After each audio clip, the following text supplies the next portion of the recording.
नमस्कार दोस्तों, मैं हिमांशु ठाकुर और मैं आप सभी का स्वागत करता हूं इन डेप्थ ऑडियोलॉजी चैनल पर। दोस्तों, यहां हम हेयरिंग और ईयर डिसीज से रिलेटेड लगभग सभी मुद्दों की जानकारी लेंगे। हालांकि इस चैनल के कुछ वीडियोस पुराने हो सकते हैं, लेकिन आज भी प्रासंगिक हैं और आगे भी प्रासंगिक बने रहेंगे। तो यदि आप इस चैनल से जुड़ना चाहते हैं और मुझे सपोर्ट करना चाहते हैं और ईयर डिसीज के बारे में आप एक इन डेप्थ जानकारी लेना चाहते हैं, तो इस चैनल को अभी सब्सक्राइब करें। और वीडियो स्टार्ट करने से पहले आप सभी अपनी स्क्रीन के अपर साइड पर दिख रहे सीसी बटन को ऑन कर लीजिए, ताकि सबटाइटल्स ऑन हो जाएं और आपको मेरी आवाज़ सुनने में परेशानी ना हो। तो चलिए हम आज का वीडियो स्टार्ट करते हैं और इसके बाद हम इस पर डिस्कस करेंगे। आज हम ईसीएनजी टेक्निक के बारे में जानकारी लेने वाले हैं, जिसके बारे में कई बार मुझसे कमेंट्स बॉक्स में पूछा गया है। तो चलिए सबसे पहले इस टर्म को ब्रेक करते हैं। तो ईसीएनजी का मतलब है एंडोस्कोपिक न्यूवेसुलराइजेशन यूजिंग ग्रोथ फैक्टर। वैसे जिन्होंने भी इस बारे में इस वीडियो को डाला है उनसे स्पेलिंग में थोड़ी मिस्टेक हो गई है, यहाँ न्यूवेस्कुलराइजेशन आना था। खैर, इसे इग्नोर किया जा सकता है। तो एंडोस्कोपिक का मतलब होता है कोई भी ऐसी प्रोसेस जिसमें कि एंडोस्कोप का यूज़ हो। अब एंडोस्कोप वो डिवाइस होती है जिससे कि हमारे नाक में या कान में देखा जाता है। यहाँ नियो मीन्स न्यू। वेस्कुलराइजेशन मतलब होता है फॉर्मेशन ऑफ वेसल्स, खासकर ब्लड वेसल्स का। और यहाँ एक टर्म और है ग्रोथ फैक्टर। तो ग्रोथ फैक्टर ऐसे पदार्थ होते हैं जिनसे कि कोशिकीय वृद्धि या सेलुलर ग्रोथ को प्रमोट किया जा सकता है। अब यहाँ पर जिन्होंने भी ये वीडियो बनाया है उसमें वो किसी भी तरह के ग्रोथ फैक्टर का यूज़ कर सकते हैं। जहाँ तक ग्रोथ फैक्टर की बात है तो वो बेसिक फाइब्रोब्लास्ट ग्रोथ फैक्टर हो सकता है या एपिडर्मल ग्रोथ फैक्टर भी हो सकता है या कोई और भी हो सकता है, जो कि उस फिजिशियन पर डिपेंड करता है। तो अब थोड़ा नीचे देखते हैं। यहाँ मैंने दो डायग्राम्स बनाए हैं, एक है नॉर्मल ईयर ड्रम का और एक है परफोरेटेड ईयर ड्रम का। आप देख सकते हैं नॉर्मल ईयर ड्रम में कान का पर्दा पूरी तरह से इंटैक्ट बना हुआ है, यहाँ कोई भी छेद नहीं है। और परफोरेटेड में आपको दो परफोरेशन दिख रहे हैं। तो ईसीएनजी टेक्निक को क्यों निकाला गया है, इसे क्यों यूज़ किया जाता है, उनके अनुसार जिन्होंने भी इस टेक्निक को कह सकते हैं डेवलप किया है, उनके अनुसार इस टेक्निक को सर्जरी से बचने के लिए डेवलप किया गया है, जिसमें कि यदि कान का पर्दा किसी का फटा हुआ है तो हम उसमें ग्रोथ फैक्टर डालें और उसको सेल्फ रिपेयर के लिए प्रमोट करें। और यहाँ मैं आपको एक बात और बताना चाहूँगा कि ईसीएनजी जो है वो कोई स्टैंडर्ड मेथड नहीं है ईयर ड्रम को रिपेयर करने की। और यदि आप इसके बैक साइड में देखिए, ये देखिए, यदि हमारा ईयर ड्रम यानी कान का पर्दा 30% तक परफोरेटेड है, यानी उसके टोटल साइज़ का यदि 30% तक उसमें परफोरेशन आया है तो वो सेल्फ रिपेयर हो जाता है। कुछ बातों का ध्यान रखना पड़ता है इसमें, जैसे कि इन्फेक्शन से बचाना पड़ता है उसे, कुछ एंटीबायोटिक्स लेनी पड़ती हैं, कुछ इस तरह का।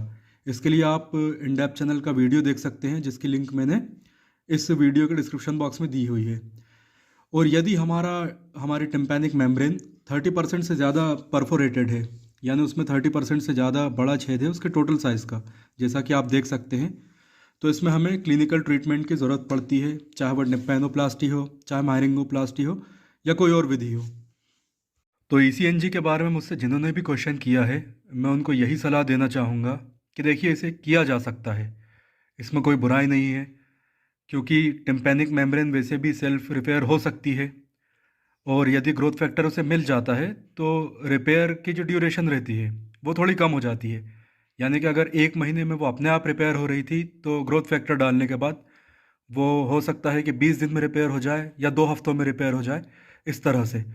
लेकिन मैं उनसे ये भी कहना चाहूँगा कि ये कोई स्टैंडर्ड प्रोसीजर नहीं है। ये डिपेंड करता है, इसकी सक्सेस रेट डिपेंड करती है कि आपकी ग्रोथ कितनी अच्छे तरह से हो रही है या आपका जो फिजिशियन इसे हैंडल कर रहे हैं वो कितने कॉम्पिटेंट हैं।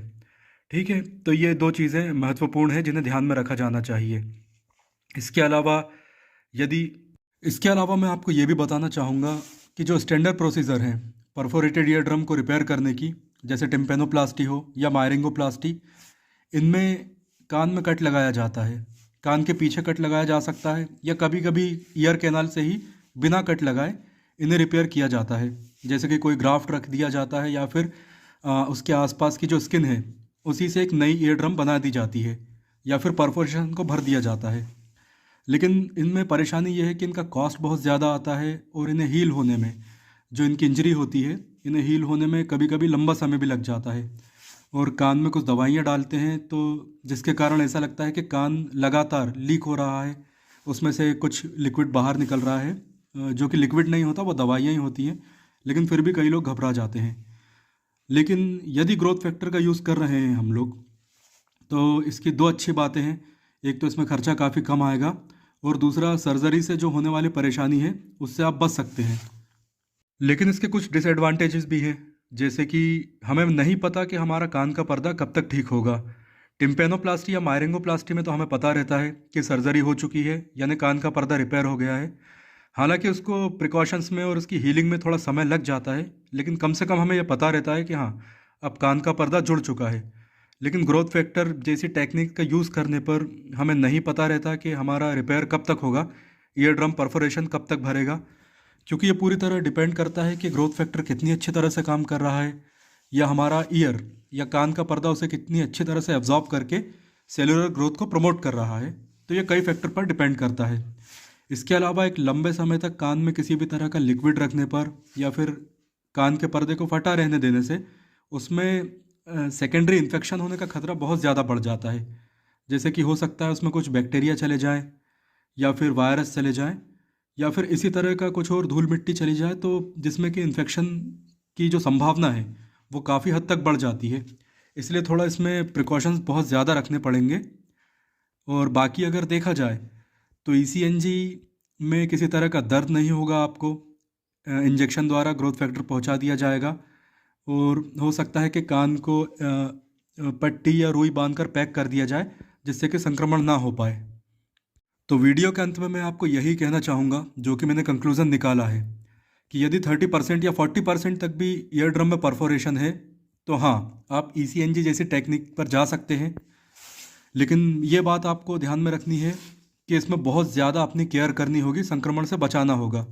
इसके अलावा यदि 50% तक है, या फिर कुछ ज़्यादा ही परफोरेशन है, या फिर पर्दा पूरी तरह से डिस्ट्रॉय हो चुका है, तो आप टिम्पेनोप्लास्टी या मायरिंगोप्लास्टी के लिए जाइए, क्योंकि यही वो सर्जरीज़ हैं या टेक्निक्स हैं जिनका सक्सेस रेट काफ़ी अच्छा है।